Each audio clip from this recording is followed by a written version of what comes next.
Hello everyone, welcome back my YouTube channel. My name is Gulab Shah और आप सभी देख रहे हैं मेरा official channel DU education club. I hope आप सभी ठीक होंगे और आप सभी ने अपनी अपनी स्टडी बहुत अच्छे से कर ली होगी, क्योंकि आज हम BA ऑनर्स पॉलिटिकल साइंस जो हमारा सेमेस्टर 4 है उसका आज हम क्वेश्चन पेपर डिस्कस करने वाले हैं।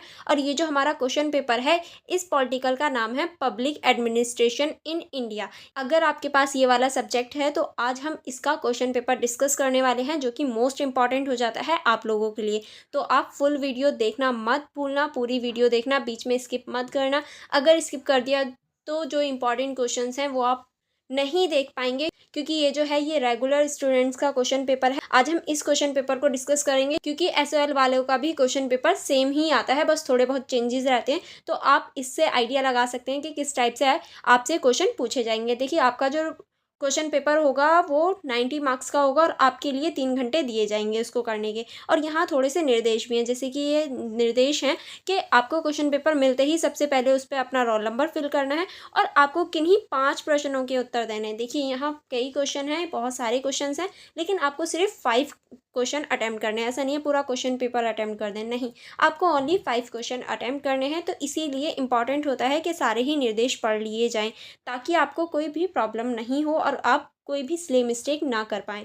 और देखिए, ये जो क्वेश्चन पेपर है इसका आंसर आप इंग्लिश या फिर हिंदी दोनों में से किसी भी लैंग्वेज में दे सकते हैं। वो आपके ऊपर डिपेंड करता है कि आप किस लैंग्वेज का चयन करते हैं। ओके, चलिए फिर बिना देरी करें हम क्वेश्चन नंबर 1 से स्टार्ट करते हैं। जैसे कि आप देख सकते हैं, जो हमारा क्वेश्चन नंबर 1 है वो है, भारतीय सिविल सेवाओं की संवैधानिक संरचना का वर्णन कीजिए, राष्ट्रीय निर्माण एवं सामाजिक परिवर्तन में इनकी महत्वपूर्ण भूमिका की चर्चा कीजिए। यानी इस क्वेश्चन में आपको भारतीय सिविल सेवा जो हैं उनके बारे में आपको बताना है कि उनकी जो संवैधानिक संरचना है, उनको जो बनाया गया, मतलब कैसे स्टार्टिंग हुई, संवैधानिक संरचना कैसे बनी, इस बारे में आपको बताना है। और राष्ट्रीय निर्माण और सामाजिक परिवर्तन में इसकी क्या भूमिका है, यानी जो सिविल सेवा होती है वो राष्ट्रीय निर्माण में किस तरह से भूमिका निभाती है, ये आपको बताना है। ओके, चलिए आगे चलते हैं। आगे है हमारा क्वेश्चन नंबर 2। जैसे कि आप देख सकते हैं, हमारा क्वेश्चन नंबर 2 है, प्रशासनिक सुधार आयोग की प्रमुख सिफारिश पर चर्चा कीजिए। यानी प्रशासनिक सुधार आयोग जो है उसकी जो सिफारिश होती है उसके ऊपर आपको डिटेल में चर्चा करनी है। ओके,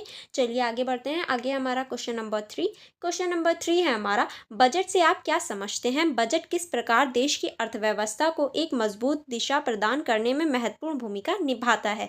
यानी आपको इस क्वेश्चन में बताना है कि बजट होता क्या है, किसी देश का बजट या फिर कोई भी बजट क्या होता है। पहले आपको डिफाइन करना है कि बजट ही क्या होता है, फिर बजट जो होता है वो किस प्रकार किसी देश की अर्थव्यवस्था में एक मजबूत दिशा प्रदान करता है, यानी एक महत्वपूर्ण भूमिका निभाता है, कैसे, ये आपको बताना है। ओके, आई होप आपको ये क्वेश्चन अच्छे से समझ में आ गया होगा। चलिए आगे बढ़ते हैं। अब हमारा नेक्स्ट क्वेश्चन है क्वेश्चन नंबर 4। जैसे कि आप देख सकते हैं, क्वेश्चन नंबर 4 है हमारा, लोकतांत्रिक विकेंद्रीकरण को परिभाषित कीजिए, भारत में पंचायती राज व्यवस्था के सामने आने वाली चुनौतियों पर चर्चा कीजिए। यानी आपको इस क्वेश्चन में जो लोकतांत्रिक विकेंद्रीकरण है उसको परिभाषित करना है कि लोकतांत्रिक विकेंद्रीकरण की क्या परिभाषा है। ठीक है, फिर उसके बाद में जो हमारी पंचायती राज व्यवस्था होती हैं उनके बारे में बताना है कि पंचायती राज व्यवस्था क्या होती है, फिर उनकी चुनौतियों के बारे में बताना है। ओके, तो सारे ही क्वेश्चंस को आप पॉइंट वाइज लिखना, कोई भी पैराग्राफ नहीं लिखेगा, क्योंकि पैराग्राफ में आंसर नहीं दिए जाते। पैराग्राफ में लिखकर ऐसा लगता है कि बच्चे को कुछ आता ही नहीं है इसीलिए पैराग्राफ बना दिया। तो ऐसी सिली मिस्टेक आप मत करना, आपको हमेशा पॉइंट्स में आंसर लिखने हैं और हेडिंग के अकॉर्डिंग लिखने हैं, यानी हेडिंग्स बना के लिखने हैं। ऐसा नहीं है पैराग्राफ में लिखे जा रहे हो, उससे कोई फ़ायदा नहीं है। हेडिंग्स बना के लिखना और बुलेट पॉइंट में लिखना। ओके, पॉइंट्स वाइज लिखना, जिससे आपको अच्छे नंबर मिलने के जो चांसेस हैं वो बढ़ जाते हैं, क्योंकि आपका जो आंसर होता है वो अट्रैक्टिव लगता है, सुंदर लगता है, इसीलिए टीचर अच्छे मार्क्स देते हैं। ठीक है, नेक्स्ट है हमारा क्वेश्चन नंबर 5। क्वेश्चन नंबर 5 को देख लेते हैं। क्वेश्चन नंबर 5 कह रहा है आपका, क्या नैतिकता प्रशासन में सत्यनिष्ठता बढ़ाने और भ्रष्टाचार कम करने में मदद करती है? विस्तृत चर्चा कीजिए। यानी आपको इस क्वेश्चन में बताना है कि जो नैतिकता होती है वो प्रशासन में सत्यनिष्ठता को बढ़ाने और भ्रष्टाचार को कम करने में मदद करती है तो किस तरह से करती है। ठीक है, इस बारे में आपको चर्चा करनी है। पहले आपको बताना है कि नैतिकता होती क्या है और किस तरह से ये प्रशासन में एक सत्यनिष्ठता का कार्य करती है और किस तरह से ये भ्रष्टाचार को कम करने का कार्य करती है। ठीक है, इस तरह से आपको ये क्वेश्चन अटेम्प्ट करना है। ओके, चलिए आगे बढ़ते हैं। आगे अब हम देखेंगे क्वेश्चन नंबर 6। जैसे कि आप देख सकते हैं जो हमारा क्वेश्चन नंबर 6 है वो है ई गवर्नेंस और ई गवर्नमेंट शासन में सबसे महत्वपूर्ण और उल्लेखनीय विकास में से एक है, स्पष्ट कीजिए। यानी ई गवर्नेंस और ई गवर्नमेंट जो शासन है वो सबसे महत्वपूर्ण और उल्लेखनीय विकासों में से एक है। किस तरह से, ये आपको बताना है कि किस तरह से जो ई ई गवर्नेंस और ई गवर्नमेंट है वो किस तरह से शासन व्यवस्था जो है वो बहुत अच्छी है, उल्लेखनीय है, ये आपको बताना है इस क्वेश्चन में। ओके, नेक्स्ट है हमारा क्वेश्चन नंबर 7। क्वेश्चन नंबर 7 को देख लेते हैं। भारत में बेरोजगारी दूर करने में मनरेगा की भूमिका पर परीक्षण कीजिए। यानी भारत में जो बेरोजगारी है उसको दूर करने में मनरेगा की जो भूमिका है वो आपको बतानी है। देखिए आपकी बुक में पूरा ही चैप्टर है मनरेगा के ऊपर। आई होप आपने वो चैप्टर पढ़ा होगा क्योंकि वो चैप्टर बहुत ज़्यादा इंपॉर्टेंट है और उससे क्वेश्चन बनने के पूरे पूरे चांसेस हैं।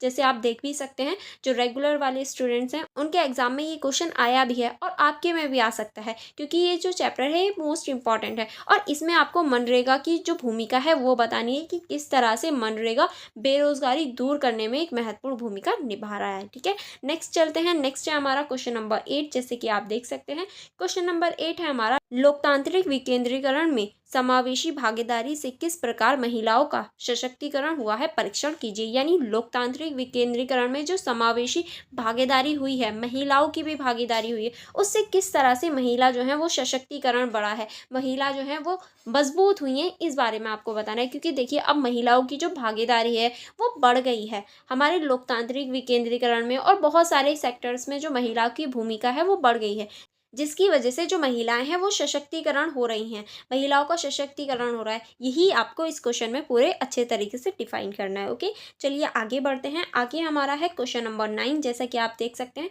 क्वेश्चन नंबर 9 है कैसे सामाजिक कल्याण नीतियों ने राष्ट्रीय निर्माण और सामाजिक परिवर्तन में महत्वपूर्ण भूमिका निभाई है, शिक्षा के अधिकार के विशेष संदर्भ में चर्चा कीजिए। यानी किस तरह से जो सामाजिक कल्याण की नीतियां हैं उन्होंने राष्ट्रीय निर्माण और सामाजिक परिवर्तन में महत्वपूर्ण भूमिका निभाई है, ये आपको बताना है। और बताना किस तरह से, शिक्षा के आधार के विशेष संदर्भ में बताना है, यानी शिक्षा को आधार मान के तब बताना है। ओके, आई होप आपको ये क्वेश्चन भी अच्छे से समझ में आ गया होगा।